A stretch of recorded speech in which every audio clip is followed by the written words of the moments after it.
Hey guys, how's it going? I'm here from Route 42 Studios again, and lately we have been very Terminator-oriented, but it is a multi-purpose entertainment channel. We have also covered a plurality of topics ranging from the horse barn or horse ranch setup, how to do that, dating for old divorcees, and today we're going to take a little bit of a different direction. We're going to go back to human biology. This will prep us nicely for our upcoming nursing home lecture series. Sit back, relax, and enjoy the journey. Humans come from the earth. What do I mean by that? Well, I don't mean that they spontaneously generate de novo from the ground. Maybe the first person ever did that, but what I mean is that there are certain elements, certain chemicals, if you will, that are found on the earth, in the earth, and close to the earth in the atmosphere. Everything you need to build a human is here on earth, period. There has to be a relationship between the earth and the human. Obvious examples include breathing. There's an exchange occurring there. Oxygen's going in, carbon dioxide's going out. Think about imbibing some fluid, some water. Water's going in, water's coming out through your urine. Ever wonder if something's mixed into that water that you're drinking? If some of that gets left off in your body? Bet your ass it does. You think urine is just pure water? No, there are tiny substances that are dissolved in your urine that are excreted by your kidneys.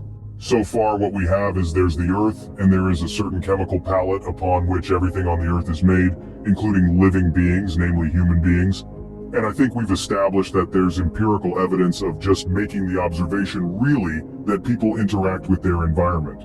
It's part of the definition of what constitutes a living being, interacts with its environment.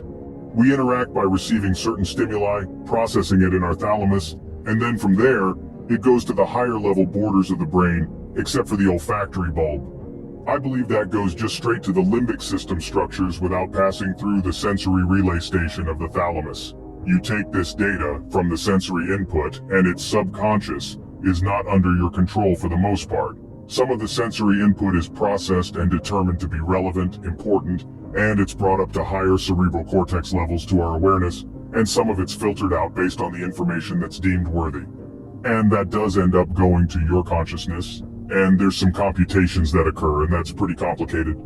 No one's quite worked that out yet, how that works, but it's thought that certain tracts and neural bundles and regions of the brain are specialized to do certain things.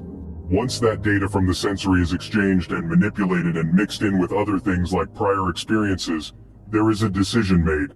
Sometimes the decision is to do nothing at all.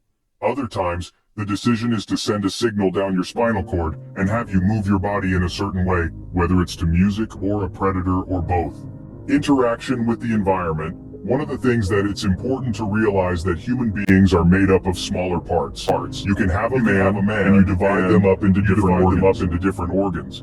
You have organ systems. One would be the gastrointestinal tract, which goes from the mouth to the anus and all the structures therein, which would encompass the oral mucosa, the tongue, the palate, the oropharynx, esophagus, the stomach, duodenum, jejunum, ileum, colon, rectum, anus. You can further divide those tissues up into something called cells.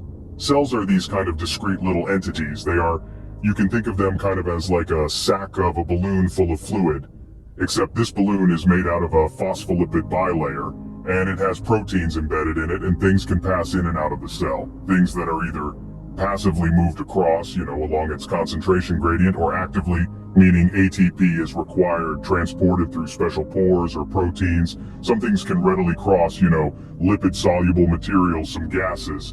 And that's how kind of the current theme here, we're exchanging with our environment.